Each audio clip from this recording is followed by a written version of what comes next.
We've almost made it, lads. We've almost made it. God dang it! The car didn't accelerate fast enough! Okay, we're in a pickle. I just need to back up a little bit. Okay. We're good! Go!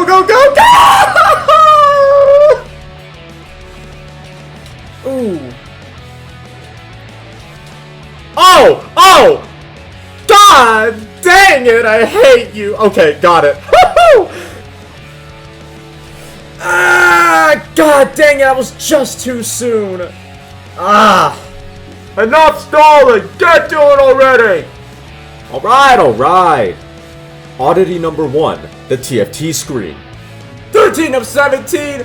Come on, Viper! Come on! Hyper Viper, let's go! Now at this point, some of you might be saying, yeah, okay, it looks pretty good. One thing you'll notice about the engine and its relationship to the wheels is that the engine actually sits in front of the front axle.